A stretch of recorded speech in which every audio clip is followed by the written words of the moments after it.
Azevedo, welcome to the podcast, sir. Well, thanks for having me, Ryan. Absolutely. You have a lot of different angles to choose from here. But I wanted to start with, you grew up in Nevada. Most people don't think about wrestling as a big hotbed state, but actually your uncle was there helping you. And for folks who don't know, the great John Azevedo, 1980 Olympian and NCAA champion. So what was it like growing up in Nevada with your uncle coaching and your dad around? Well, yeah, actually, my uncle didn't coach. He coached in California, at Cael in Southern California. And I did end up wrestling for my uncle, but not until my senior year. So did you move high schools and move? I did. I did. Wow. My senior year, I changed high schools. Yeah. So I started wrestling in Nevada in 7th grade. And I was fortunate enough that when my family moved to Las Vegas, moved in the school district of the best wrestling high school in the state. But I wasn't involved in wrestling at that point. So it wasn't on purpose, totally by chance. I had known about wrestling. I was aware of wrestling because my uncle was an Olympic wrestler and a national champion and was a high school coach in California. So, I was aware of wrestling, but I played baseball pretty much year round. And then in 7th grade, they were having signups. They were, my local junior high was kids club was there, and hey, we're looking for kids to join wrestling. So I signed myself up and got into wrestling that way. And then that program fed into El Dorado High School, which is where I wrestled my freshman, sophomore, and junior year. And unbeknownst to me, El Dorado High School was on a streak of winning, 6, 7, 8 state titles in a row at that point. So when I joined the team my freshman year, we had just come off winning our 7th state title in a row. And our head coach there was Jimmy May. Gotcha. Is still coaching to this day at the collegiate level in NAIA out in Kansas. But great coach and great mentor. And that's where I really got started. I would go to California in the summers and compete in Southern California and then go to my uncle's wrestling camps. Eventually my senior year, I made that. I moved by myself down to Southern California to wrestle for Calvary Chapel, which they were the reigning California team state champions. And, I guess essentially made that move because I wanted to, further improve my wrestling. And California was a much stronger state for wrestling. And I felt like I could get more exposure, to move on to the next level. That's a big move. And especially as a senior, though. Yeah, I gave up a lot. I gave up a lot of, fun senior activities, walked away from all my friends and all those activities and even walked away from, being, a top wrestler, a part of a state championship team. I was a 2-time state champ at that point. And I walked away from a lot. But I felt like it was what I needed to do for me personally to further my wrestling career and prepare me for college. We were going to wrestle a much tougher schedule out there, much tougher competition. I think we finished the year ranked 5th in the nation. Our team was at Calvary Chapel. And then obviously being around my uncle as well. I think something that helped that was my coach in Las Vegas, Jimmy May, retired. He stopped coaching wrestling. And I think that made that decision a lot easier. I think if he had still been the coach, I might not have left. But since he, was no longer the head coach, it kind of made it easy for me to make that transition and, train out in California full time.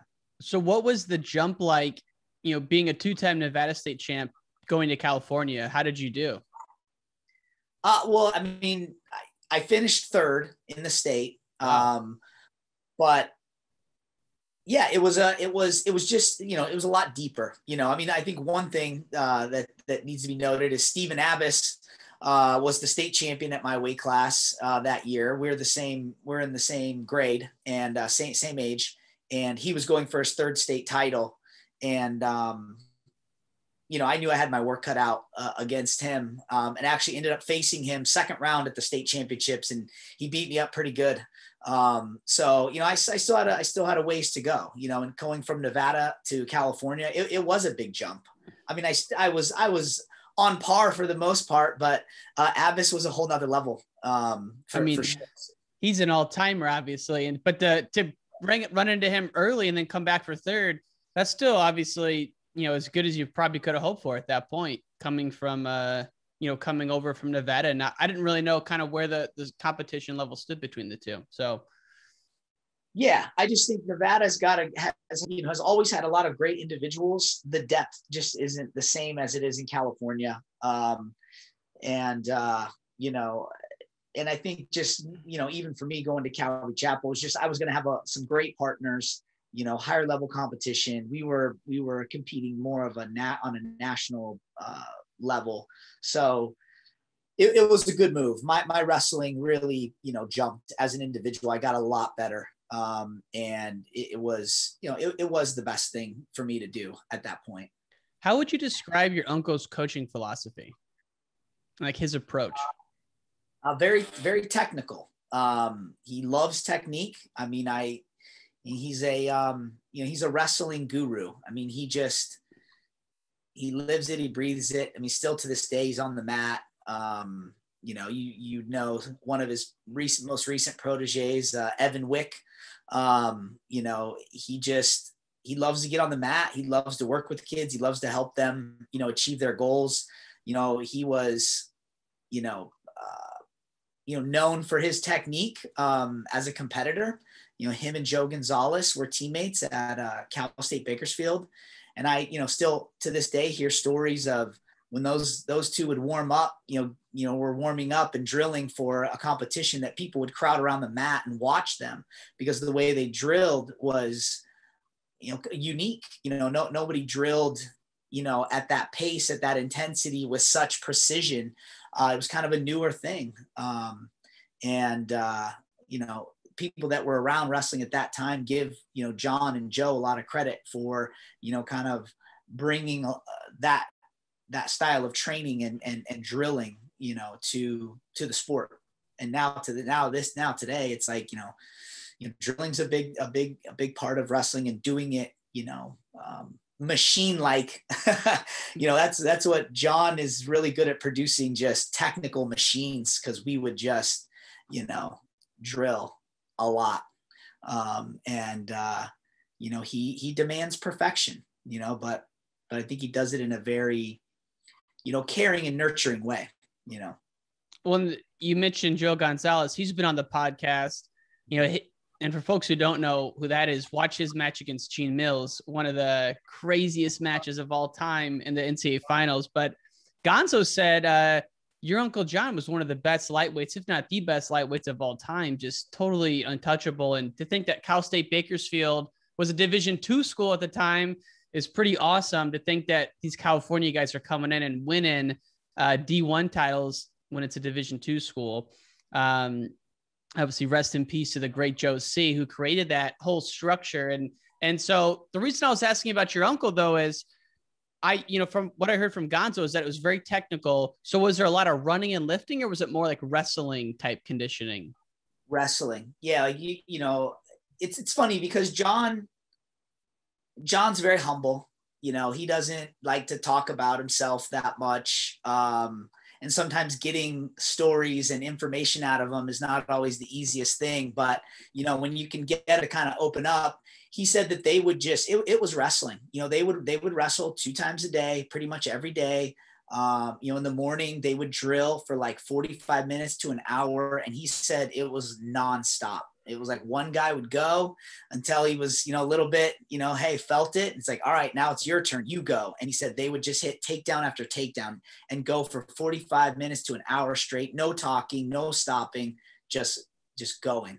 And then they would come in the afternoons and do their live wrestling. So, I mean, they did run. I mean, I know they did. I've heard stories of Joe Gonzalez talking about running, 10 miles at a time, overseas to get his weight down. Like, he has some crazy stories that he tells, but yeah, I mean, I think that they did, do other things, but I think most of their training was around wrestling, and technique and building your conditioning base, through practicing the sport. So did John go over to Japan with Gonzo at all during that time? Yeah, I mean, I don't know. I don't have any recollection of any stories, but I do know that, yeah, they went, I believe they went over there and wrestled in a big tournament in '84, I believe, when John made the Olympic team in '84, they boycotted. So in place of the Olympic tournament, they went over to Japan and had a big tournament. And so I know I've heard John talk about that. But I think, like, going back to what you said about what Joe said, about John is, I mean, I tell people to this day, they're shocked. John was a 3-time NCAA finalist. He only lost 2 matches in 3 years, and they were both in the finals. And to who? Like Randy Lewis, or? He lost to Randy Lewis as a sophomore, or I'm sorry, no, he lost to Randy Lewis as a junior. He lost to Andy Daniels as a sophomore. He got pinned in like 20 something seconds. It was kind of I think for a while, it may still be, it was a record for the fastest fall in the finals. But wow. Yeah, so John, 2 losses. What's that? So 2 losses we're talking about here, people. 2 losses in 3 years, and he ended up winning the national, the NCAA's his senior year. Yeah, you brought a match between G Mills and Joe Gonzalez. I mean, the very next match was John and Randy Lewis, and that match was like 20-14 or 20-16 was the final score. Yeah. Those were some tough weights. You had like Daryl Burley in there. He won as a freshman. Everyone thought he might be the first 4-timer. And then, Randy Lewis and your uncle were battling him. So great lineage that you come from. And I did not know you had moved to California as a senior. And so then you went to Arizona State. And what was like your first month in the Arizona State room like? I remember not getting very many takedowns, but I did feel like I was kind of battling. I was wrestling a lot with guys like Danny Felix, Sean Ford. Sean Ford was a great kind of mentor to me. He was an upperclassman who had a lot of success at the national level. He had beaten, I think, Jeff McGinnis the year before at the NCAAs. And Sean, liked me, took a liking to me, took me under his wing. And I think Danny Felix ended up getting hurt early on in that season. So I was starting, I was able to get a starting spot at 118, and Sean was the starter at 126. So he and I wrestled a lot. And I didn't score very often. So I remember, I remember enjoying, that challenge, and just going in there every day and trying to, get a takedown. And I remember not, really knowing, am I getting better or not? I mean, I think there were some other kids in there that were similar to my age, and I had kind of proven myself to be, one of the, top guys on that ladder. Mike Kawamura was another lightweight 118 pounder. He had been the starter the year before. But I was able to get in the lineup first semester. And so first month, I don't know. I remember enjoying it. I remember, but I remember not scoring very often. For sure. I mean, I can imagine the case with a lot of folks. Now, was Leroy the coach when you were there? Yeah. Yep. Coach Smith and Zeke Jones was one of the assistants, and Tim Gressley was our other assistant. Got it. So I got to imagine, Arizona, pretty similar to Nevada in terms of geography and climate and all of that. At some point during your first couple of years, you transferred to Iowa State. What was behind that decision? So I was a walk-on at Arizona State. I didn't get a scholarship. I wasn't a highly recruited out of high school. I mean, I'd won a couple state titles in Nevada. I was 3rd in California. I did place out in Fargo my senior year, and placed at back then, the senior nationals, the high school nationals that only had seniors. I placed, but those were, that all happened, at the end of my senior year. So I wasn't really highly recruited. I took an official visit out to Purdue. They did offer me a scholarship. I think I just had a hard time seeing myself going out there. And I asked my dad, hey, what about Arizona State? I'd gone to a Zeke Jones wrestling camp down in Tempe. So he called Leroy, and, I went out there on a visit, and, they didn't have any scholarship for me, but I just felt like, this could be the right fit for me. And so, I was working with Zeke Jones, on a daily basis. He was still competing my first 2 years. And, I also was like, I knew I wanted to wrestle in college, but I wasn't one of these guys that knew what my goals were and knew what I was capable of or knew what I wanted to do. I was still new to the sport. I started wrestling in 7th grade, and still played baseball halfway through high school. So, I think I got to college, cut my teeth a little bit, won a few big matches, and saw that, okay, I belong here. And then after my, I wrestled as a true freshman, then I redshirted. And after that year, I set a goal. I was like, okay, I'm going to be a 3-time All-American. I mean, I can do this. Then in between my second and third year at Arizona State, Zeke Jones left and took a job as an assistant at West Virginia. And I ended up being a starter my third year. I beat out Mike Kalmura, who was the Pac-10 champ the year before, and had a great year. I was ranked, as high as 5th in the nation. And, going into the conference, I was, probably ranked 7th at 125. That was the first year where they had changed the weights from the, added 7 pounds, and we were doing the 1 hour weigh-ins. That was the very first year there. Tells you those guys had all gotten passed away? The year before. So the year I redshirted is when we had all the issues, and that, like I think 3 wrestlers had died cutting weight. And then my third year in college is when the new weight that basically the structure we use now was put in place. So we were kind of the guinea pigs on trying to figure that out. But ultimately, at the end of the year, I had done a poor job managing my weight. I had kind of let it get out of control. Didn't have a great Pac-10, placed like 5th, and had to get a wild card to the nationals, and lost my seed. Back then they seeded 12, and I dropped out of the seeding and got drawn in. And guess who I draw second round? Steven Navis, who ends up going on and winning the nationals that year. But, I think I was disappointed in the season and disappointed in my performance. And I think I felt like something was missing. That individual coach that I had with Zeke the 2 years prior, I felt like that was kind of missing. And, I just felt like I needed to go somewhere else to find that. I think that was really what my mindset was. At that point I had earned a little bit of scholarship, but I guess I just started feeling like it wasn't the right fit. So I thought I was going to go to West Virginia. Honestly, I thought I was going to follow Zeke Jones to West Virginia. I went out there on a visit. But then Iowa State came into the mix. And at that point they were ranked number 1 in the nation. And when I took a visit there, it was just, it felt like home. And, I had been a part of a state championship team in Nevada. I'd been as part of a state championship team in California. I was just, used to being around, people that are trying to, succeed at the highest level. And I really felt that when I went there, but, now looking back, I don't regret the decision because I made, a lot of great friends and learned a lot of great things and had great experiences. But, what you learn is the grass isn't always greener. And sometimes you got to look within and, maybe evaluate yourself a little harder. And so,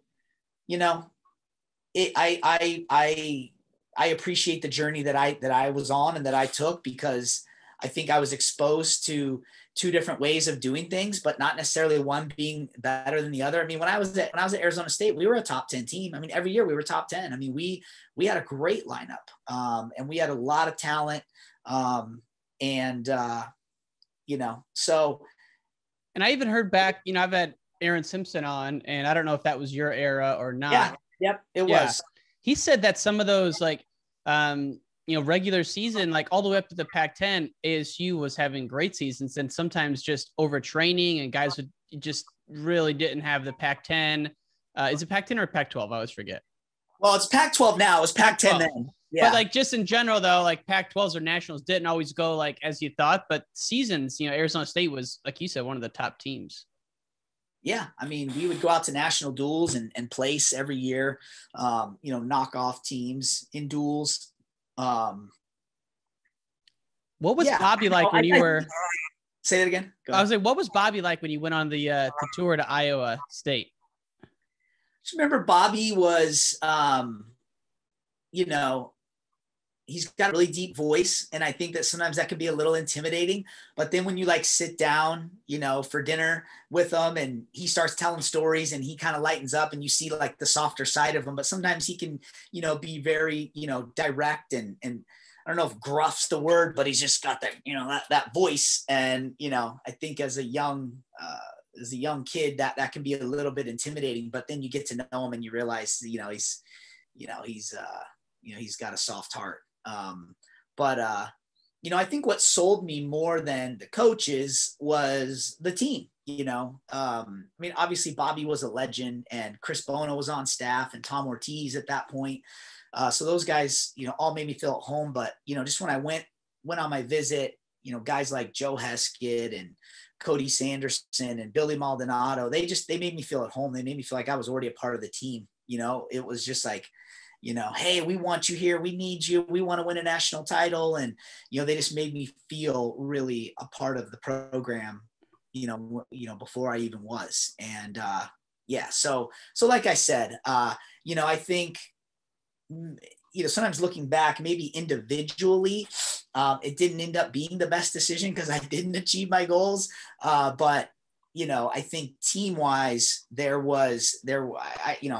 made a lot of great friends, but I still have great friends back from Arizona State. It's like, it's really cool to see Eric Larkin, and Mike Douglas and Tracy Brown. They've got that Valiant program out of Arizona. I mean, those guys were all my teammates.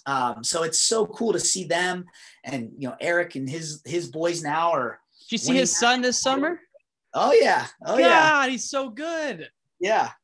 Eric and I were teammates, 125, 133, my sophomore year. And, Eric came in and gosh, he came in as a true freshman and was beating me, pushing me. And that was, we had a great relationship as well. So, yeah, I mean, you meet so many great people along the way. And, at the time it seemed like the thing I needed to do. And, I think in some ways it was a good decision. In some ways, I probably would have been fine staying right where I was, so. I just got to ask you real quick about Larkin because I just love that guy. And I went to the ASU camps as like an 8th grader in like 2001, 2002. And so he was like the guy then. And I can't remember when he won the Hodge, but somewhere around there. And I just remember how like calm he was, because I'm from the Midwest and Iowa was really big at the time. And they were like, everyone knows the stereotype, but he was like just really chill. So what was he like as a freshman coming in? Was he just that good just coming in? Yeah. Well, yeah, for sure. I mean, I remember he came in the spring or the summer before he started as a freshman, and we were training some freestyle, and he kind of got the better of me. And I remember calling my dad and telling him, like, he was like, "Oh, how'd it go?" And I told him, and I remember my dad kind of being like a little bit upset, like, you let some high school kid come in and beat you. And I'm like, you don't understand. He's really good. But yeah, he was just a natural. I mean, not a natural. He just loves wrestling. And he had a wrestler's mind. Like, you could tell he would figure things out for himself. He had ways that he did things that were different than other people did. It's like, well, I like to do this. I like to do that. And, I learned from him. Cause I would watch him. Wow, that's really cool. Like, what are you doing there? And he's like, oh, I do this little thing. I put my leg here, grab this. And so, he just loved technique. He loved figuring it out. He loved, being creative with his wrestling, but yeah, cool, calm, collected. Yeah. That's Eric. I mean, he just out on the mat and just finds ways to end up on top, find ways to make scrambles go his way. and him and I both were like cutting a lot of weight that year, him down to 33, me down to 25. And I remember we would just, we were always together, losing, getting our weight off. How much you over? How much you over? But Eric, I just remember watching him and just being so impressed all the time. Just nothing fazed him. You know, he's at the NCAAs wrestling the number one guy in the country and he beats him. You know what I mean? It's just Eric, you know? And I always admired that about him. Just nothing seemed to, his feathers never really got ruffled, I guess. Right. Is a good way to put it. Well, you look at the interview his son Kyler did after he beat Gibson. Now we're talking about 2 16 and under studs here. So not even at the junior level yet, but you know, freshmen, sophomores in high school. And Eric's son comes into Fargo, wasn't ranked on a lot of the boards, beats Gibson. And afterwards he's like, I don't get nervous. I get excited. And if you watch him wrestle, that kind of reminds me how Eric Larkin used to wrestle. Yeah. It's just so cool to see that. Yeah. Steps up. He steps up to the challenge, you know, and that was always Eric. Yeah. Just, you know, rises to the occasion. I enjoyed my time with him. You know, still to this day, you know, just, it's just cool. It's cool to see him now rubbing off on his boys in that program. And, it's really neat. I'm all in on the Valiant Prep coattails. I'm riding now all the way home. That's like, you know, I'm a proud Illinoisan, as anyone who listens to this podcast knows, but Valiant Prep had more Fargo finalists than Illinois did in the cadets. And I was like, wow, like that, they're doing something out there. So shout out to Angel Cejudo and all those guys who are doing the thing out there. Pretty amazing. So I got to ask you, in past interviews, you said that the transition to Iowa State, your first year, it took a toll on you. Was it the winners? Was it like your personal relationships? What was it that was so challenging that first year outside of the wrestling? And maybe it was the wrestling. I think it was a lot of things. I think I put pressure on myself, you know, like I'm transferring, so I have to do better. You know what I mean? I'm wrestling for the number one team in the country. So now I have to be better, you know. I put this, you know, extra pressure on myself to be something more or something that I thought I needed to be. And I think that kind of got to me a little bit. And, but I think it was just everything.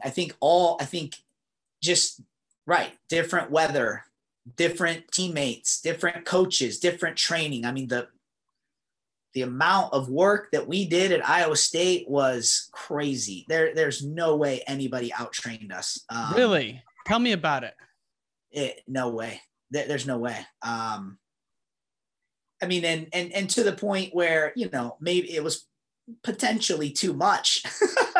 I mean, you know, probably, I don't know if there's any program out there doing what we did.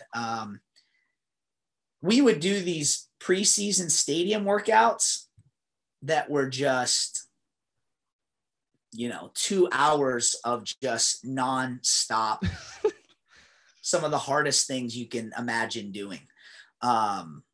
You know, and a lot of like, so everybody was like prepping me. Well, just wait till we do these stadiums. And I was always in really good shape and could run. And, you know, I was always usually the fastest guy on the team when it came to long distance running. And so I'm just like, okay, whatever. Like, how hard could this be? You know? And they're like, it's not what we do at the stadium. It's what we do before the stadium that wears you out. Then you go to the stadium and do all this stuff. So yeah, we would do these, what Bobby called grass drills. And it was all these just different wrestling drills where you're working on holding position and, you know, guys pulling on your head and then you're going to like push-ups and sit-ups and, you know, jump squats and split. And then it's like back to wrestling stuff. And we would do like 30 minutes of this stuff, which was really a full workout. Then it was like, all right, jog to the stadium, which was like a mile away. And then we would jog there and there were these grass hills that would lead up to the side of the bleachers, up the side and up the back. And so you'd get to the side and with a partner, you'd have to do, you know, like fireman's carries up this like long grass hill and then wheelbarrows and, you know, various things. Then we would get to the stadium and you never knew how much you were going to do. It was different every time. You didn't know. It was like, all right, you know, sprints, go back down, go. You never knew how much you were going to do. You knew you were going to do like, you know, bunny hops and sprints and buddy carries. And you knew we were going to just start snaking the thing. And then we always finished with some stuff on this back hill, which was really steep, but shorter. And again, you didn't know. It was like, sometimes it was sprints, sometimes it was buddy carries, then you jog back, a mile back. And in the fall or in August, Iowa, it's hot, it's humid. Those workouts were brutal. Your legs were you're in the shower and they're just like shaking, giving out. And I just remember a lot of live wrestling. We wrestled live every day. I don't know if there was a day we didn't wrestle live. It was just a matter of how much live. The beginning of the week, it was a lot. And as the week went on, it was less. And at that time, I liked it because at Arizona State, it was more of, hey, we would drill 2-3. We would have 2-3 practices out of 5. You might wrestle live twice, 2 really? days. 2 days. Yeah. So we, out of say 5 practices, 2 of them would have live wrestling, maybe 3, but there was a lot more drilling, a lot more technique. You're talking Oklahoma State system, Leroy Smith, Zeke Jones, super technical. So there was a lot of drilling, a lot less live. And then you go to Iowa State and it's like mostly live, less drilling. But I think for me at that time, it was what I needed. I think it toughened me up. It taught me how to push the pace and wrestle really hard and make conditioning a factor. I was just telling somebody, one of the guys on my team, one of our wrestlers here at Drexel, I go, yeah, getting tired wasn't a thing. I didn't get tired. We worked so hard. We wrestled so much and ran so much that I didn't get tired. I mean, you could just go and go and go and go. And it was amazing, in some ways, but sometimes you think back, it's like, did we need to do that much? What was Cael like during all those workouts? Yeah, nope. Hey, we all did it. We all did it. We all were, getting after it. Was he like a leader at that time though? Or was he like a young guy on the team? So Cael was a year younger than me. So when I got there, he was a sophomore. So he had just won his first title as a freshman. And yeah, Cael was a leader. Cael was a leader by example. Cael was somewhat quiet, but I feel like, as the next 3 years progressed, he got more vocal and became a more vocal leader. Cody was a vocal leader. We had a heavyweight, Trent Heenick, who was pretty vocal. But I think the thing that really, had a big impact on me is that partly because of what we did was so difficult and so challenging. Everybody had to do it. Everybody was doing it. We were all in on it. The expectation was, if you're on this team, everybody's expected to go hard, be there on time. And something that really had an impression on me is we had some kids showed up late or didn't even show up to morning practice. I can't remember. And then later that day, and this kid was like, probably one of the worst kids on the team. I mean, he just was probably like a 3rd or 4th string guy. And one of the older guys was mad. He was like, where were you? Was just laying into this kid. Like, you better not miss practice again. And I was like, that had a huge impression on me, because I was like, this guy's never going to be in our lineup. He's never going to be a starter. But yet this guy, one of our captains is like, if we're there, you're there. Everyone is in on this. And that was powerful, because whenever we won anything as a team, our whole team was there. When we won a trophy at the Nationals, our whole team was up on, not just the guys that qualified to the Nationals, but every single wrestler on that team that was at the tournament was brought up onto the stage and got to participate in that, because, hey, we're all in this together, because we all know what we've gone through, to get here. And I think that just that positive peer pressure amongst teammates, that, we're all going to work really hard. The expectation is you work hard. There's no cutting corners. There's no showing up late. There's no missing practice. And if you do it one time and that's it, and because you get an earful. And for me, that was really powerful. And was, I think looking back, like that was why those teams were so special. We didn't win a national title. We took second twice. But those were special teams, really, really special teams. You got like Joe Heskett, Zach Thompson, Cael Sanderson, Trent Heenick, Cody Sanderson, Billy Maldonado, Aaron Holker. Aaron Holker. Yeah. Aaron Holker came in right towards right in my last year. So yeah, I mean, there's other names I'm probably forgetting, but yeah, that was a special team. We got to talk about the 2000 Nationals, because that year Iowa State, I think it was like 5.5 points, right?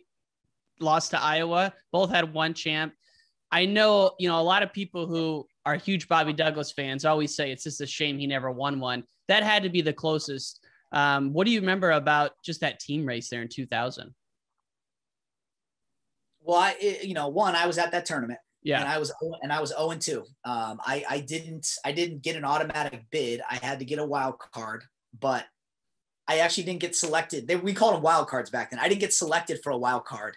I was the first alternate, but Nebraska had like a 74, 84 pounder that had like really hurt his ankle pretty bad. So the Friday before the NCAAs, Nebraska calls and says, we're pulling our guy out so Azevedo could go. And so I get and I was still practicing. Like my coach was like, you got to practice. You're the alternate. But I'm just like, yeah, right. I'm not going. So I wasn't watching my weight, and that was a mistake. That was a big mistake. How bad was it? I was still training. I was practicing. I get home on Friday night. Tom Ortiz calls me. He's like, get back down here. You need to get on the scale. And I was like, I just ate dinner. Yeah.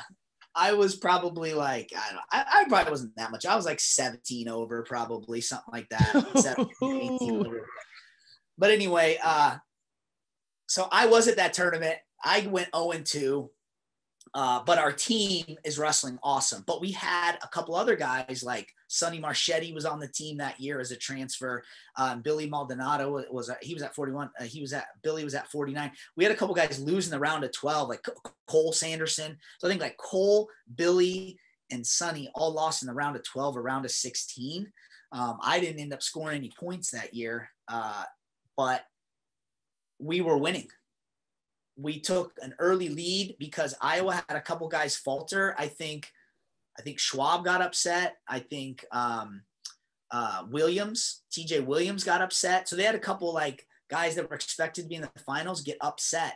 And then we ended up putting five in the finals. Wow. Cody, Joe Heskett, Cael Sanderson, Zach Thompson. So we had 4 in the finals. And then Trent Heenick ended up taking third. But those, we had 5 placers, 4 in the finals and 1 third. So going into Saturday morning, we had the lead. But these Iowa guys who got upset and got knocked down into the consolation just came roaring back. I mean, I don't know if they lost any matches. They might have lost 1 match, Like Strip Matter got third, TJ got third, Schwab might have got third too. Wow. And they were like pinning people. It was just like, you just, I was in the stands at that point watching. I was kind of I was a fan. I was a spectator cheering my teammates on, but we had no dogs in the fight.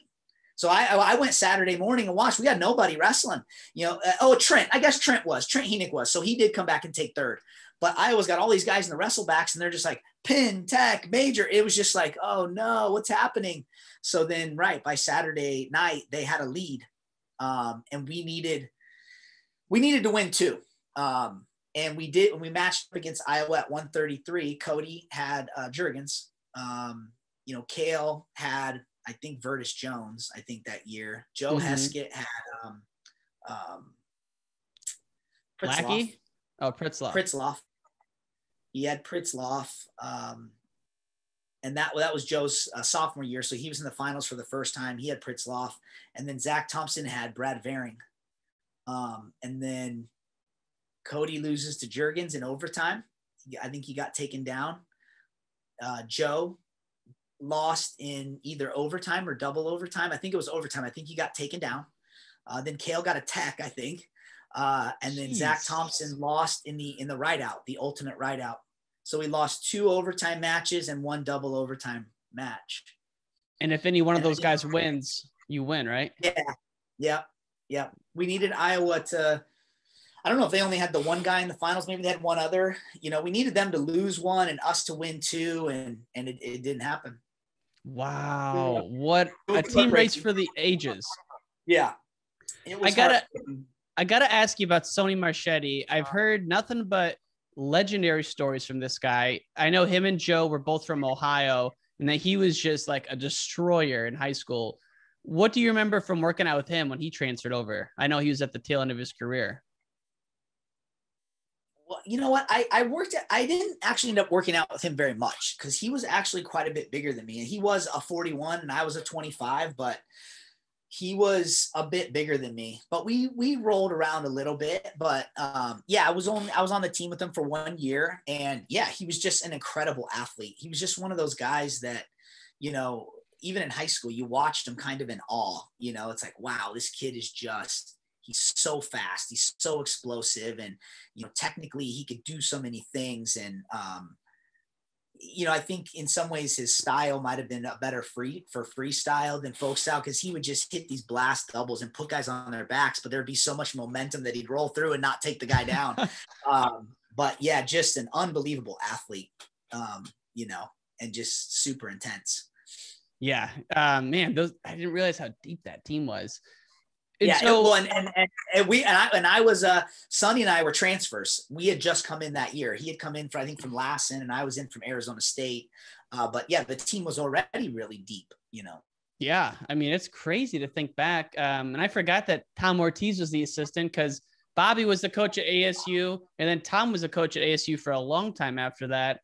So it's just interesting that you're also from ASU. So a lot of connections. Yeah. When did your uncle become the head coach at Cal Poly?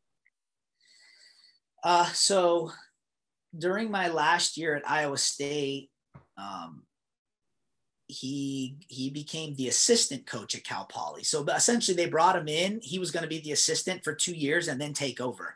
So he was the assistant my last year at Iowa State. And then that's when he said, hey, you want to come out and coach with us at Cal Poly? And then we also talked to Joe Heskett into doing it. So Joe Heskett and I both moved, I actually had to stay at Iowa State for 1 extra year to finish up school. So I was like a grad assistant. I mean, I was still working on my undergrad because of my transfer. And so Joe and Cael's senior year, I was like kind of a player coach, if you will. I was still training and working out with those guys and travel with the team and stuff. So then Joe graduated and we both went to Cal Poly. And my uncle was still an assistant for 1 more year. And then, so we were all there as assistants. And then he took over the following year as the head coach. So he's probably became the head coach in 2003, 2004. What a weather and scenery upgrade. Because Cal Poly is probably the most beautiful, or San Luis Obispo is one of the most beautiful places in the whole US. Just gorgeous out there. And I did not know Joe Heskett made the trip. That's awesome. And so you're out there now learning from another legend yet again, but as a coach, not as an athlete. What are some of the big takeaways you guys had? Because Cal Poly got second in the Big 12 or the Pac-12, like 04 and 06. So you guys had some good teams. Like, what were some of the big takeaways from that time? John just has a feel. He just has a feel for, what the team needs and what individuals need, he knows how to get individuals prepared. I think that's the bottom line. He creates an environment that I think is encouraging and is positive, but it's also based around technique. It's like, we're going to dive in and become better wrestlers. And we're going to break things down and we're going to drill a lot. And, but I think that John is he's a caring person. I think, he earns his athletes' trust, through his his interactions with them. But John's also a legend in California. I mean, John's a legend and everybody respects him, but he's earned it. He's earned it through, everything that he's done. And it's just, he has the magic touch, it's like whoever he works with, they get better. I mean, it's just the bottom line. And he's also one of these guys that he's not out there trying to take all the credit for it.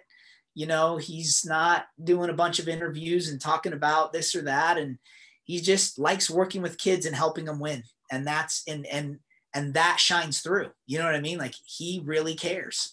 Yeah,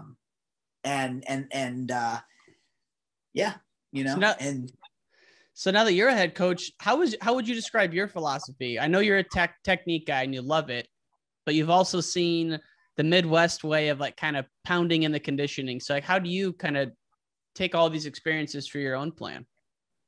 Yeah. I try to take a little bit from everybody that I've been around. I think that, most of my philosophy comes from John. Because that's who had the biggest influence on me. That's who I worked with the most. And I just seen him have so much success doing things the way that he does it. So I think that's where my foundation lies. But then, I've picked up things along the way. Like, we've been working on cradles this past week. And hey, I got that from Joe Heskett, and, just working on top, when I went to Cornell as an assistant, I saw how important top wrestling was, just East Coast wrestling. They wrestle more on the mat. And, I picked up a lot of things there by working with guys like, Troy Nickerson and Kyle Dake and even Rob, just putting an emphasis on top wrestling. But then, that, hey, you've got to have those days where you're going to go hard. Do we need to wrestle live every single day? No. But do we need those days where we're going to wrestle live and we're going to get after it? Yes. And, and so I think I take a little bit of both. Yes. There's that technical side that you get from the West Coast, but then that kind of hard nose, we're going to grind it out and really hit the conditioning, that I took from, my Iowa State experiences, and kind of a nice marriage of the two. Because I do think at the collegiate level, having strong conditioning and getting your team to believe in their conditioning is really important. And so you've got to be doing things that are going to back that up. Yeah. And then you also mentioned Cornell, I think maybe 1 or 2 seasons out there, but you were around a real CEO. I think of a CEO of a program. I think of Rob Cole and the fundraising. And I'm sure at a program like Drexel, you're wearing a lot of different hats. So outside of the practices, I mean, what does your day look like? How much other stuff are you doing at a program like Drexel? A lot. And yes, my experience at Cornell was vital, really to the success that we're having at Drexel, because the skills I picked up from Rob, even though it was only 2 seasons, those were things that I really needed. That's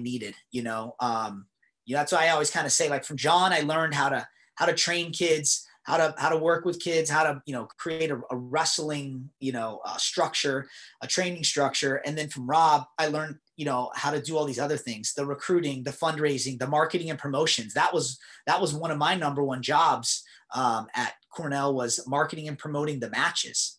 We would have high school dual meets, clinics, different promotions. It was my job to make sure that all of that stuff was, done, and that we were adding new ideas and just putting people in the stands.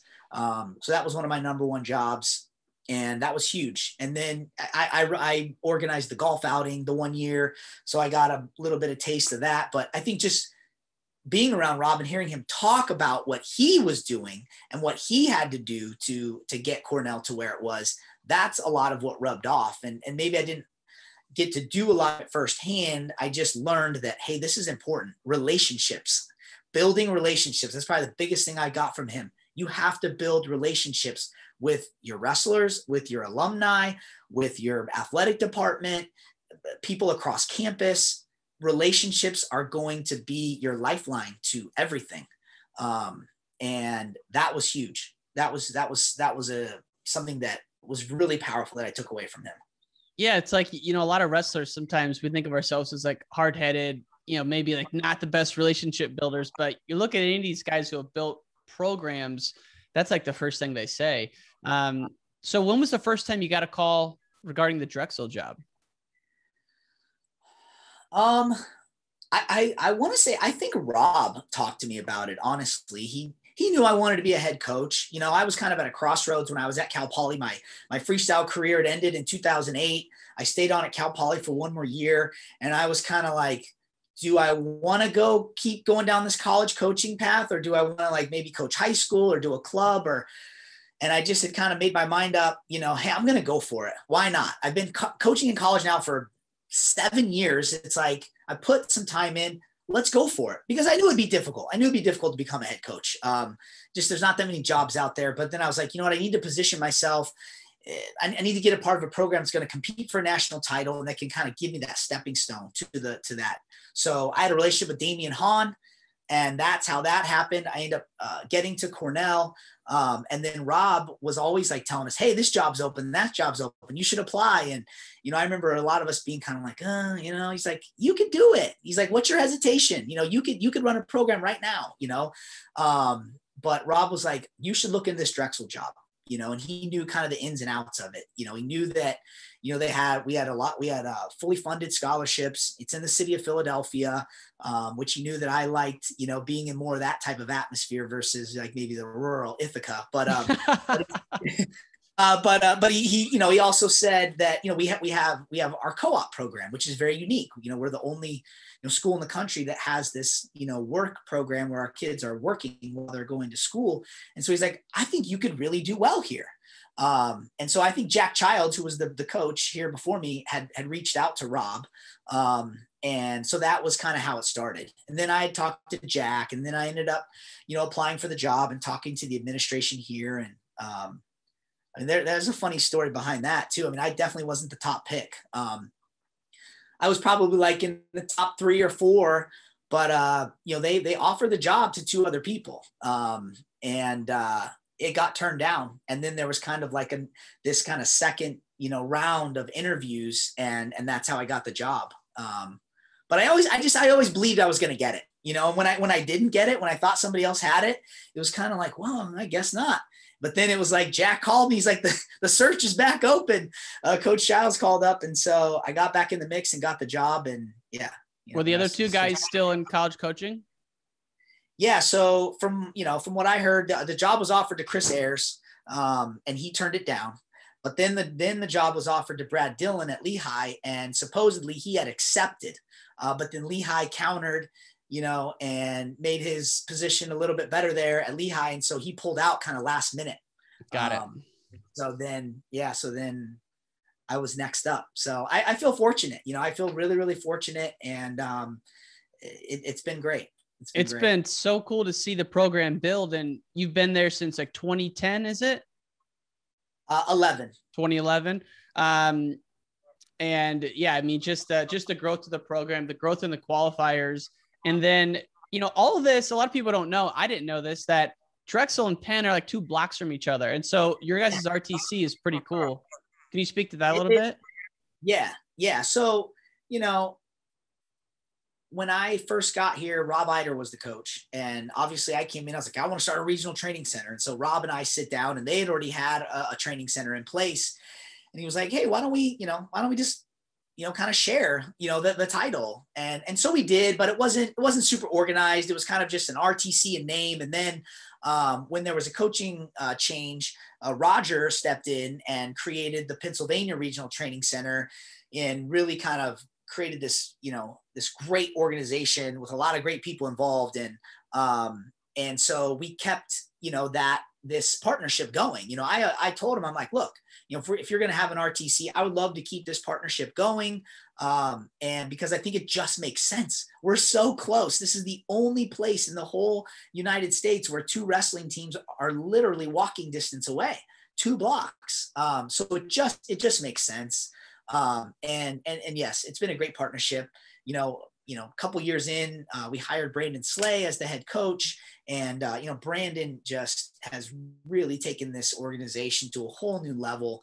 I mean, you see the athletes we have now here. You know, Jordan Burroughs is now here in the city, and Mark Hall, David McFadden, who now we've hired as our volunteer assistant at Drexel, Joey McKenna, Ethan Lezak.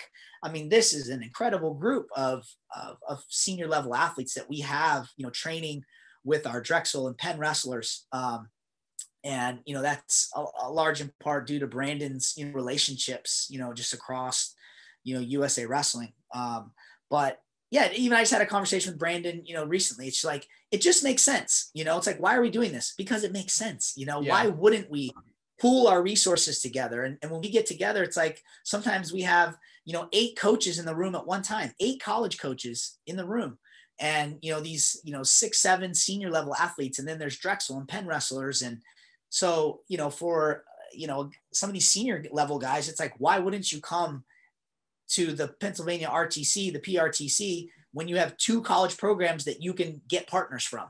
There's never a shortage on partners, right? Both these programs are on the rise. And, we're going to be, really making some noise on the national scene here in the next, 5 years. So it just makes sense. Yeah. And it's awesome that, the collaborations there. And I know Penn just hired one of my childhood friends, BJ Futrell, who I'm sure has been in the room. And I mean, I say friends, we competed, at the same tournaments when we were around each other and now become friends, but he's awesome. And, he's a veteran on the senior level. So I'm sure he's in on those practices as well. Last question. I know we're kind of going long here, but, Roger Reyna, I oftentimes doesn't get enough credit for what he did with Penn. And, since I've started this Brandon Slay documentary, I've learned about Penn. I've learned about Roger and how they were almost going to drop wrestling at Penn. He becomes a coach at age 24 and really builds a program in the Ivy League kind of before Cornell did it. And now that he's back, like, what's been the biggest change of just having him back around the Penn program that you've noticed? Well, I think, Roger's had a huge impact on just Philadelphia wrestling in general since he's been back. What Roger does really well, and I really admire about him, is that he connects people. I mean, he's just he's a networking machine. He just knows how to find the right people to fit the right, job, if that makes sense. Like, we've got the Wrestlers and Business Network, going back up in Philly. Roger was part of that. Roger, wasn't the coach at Penn yet when when he got the PRTC off the ground, but he's the one who spearheaded that. And obviously he leans a lot on the Penn alums and now, the Drexel alums. And yeah, the Penn Wrestling Network is powerful. I'm kind of making a case for their program, but I really like Roger a lot. And, I look at him as being a mentor, and I go to him and ask him questions, and he'll help me. And, but yeah, Penn was a top 10 program when I was in college. So I remember those days. That was when I was, coming through. So I remember that. And, it looks like, they're doing a great job with recruiting, and their program is on the rise. And it's kind of fun because both of our programs are on the rise. We all want the same things. And so the fact that we can work together and help each other, even though we're competitors, I think it takes special people to be able to do that. I think a lot of wrestlers wouldn't be able to work together, and look, and it's challenging at times, but, right. But it's a fun challenge. And we've got a really cool thing going on here in Philadelphia. I mean, we really do, with the 2 programs, the 3 programs, if you count the PRTC, and then, Beat the Streets, we're all, really involved with that as well. It's just another little facet of what we call the Philadelphia wrestling ecosystem. We've got a lot of cool things going on in Philadelphia, so no it's doubt. an exciting time for us. And we're hosting the national championships in 2025. So, we're co-hosting that. So that'll be awesome as well. Very exciting. And I think about the nationals coming there. And I remember when you first got to Drexel, you had the Flow Nationals there, and you're always doing things to bring, stuff to the program there at Drexel. And, when Drexel joined the EIWA, that had to be a big jolt for the program, because a lot of people don't know EIWA has the second most bids most years. And you could correct me on that, but just in general, what has that meant for the program? And as you look ahead, what are you excited about for the Drexel program? Yeah, it completely elevated our program overnight. Instantaneously, we went from one of, a conference that was, a lower half conference to arguably the second best conference in the country. And just the prestige around that. And obviously, now we're in the conversation for recruiting against the Ivies, against the military academies, against Cornell, against Lehigh. When Cornell and Lehigh are, top 5 programs every other year, and now that's the standard that we're shooting for, it just raises everybody's level.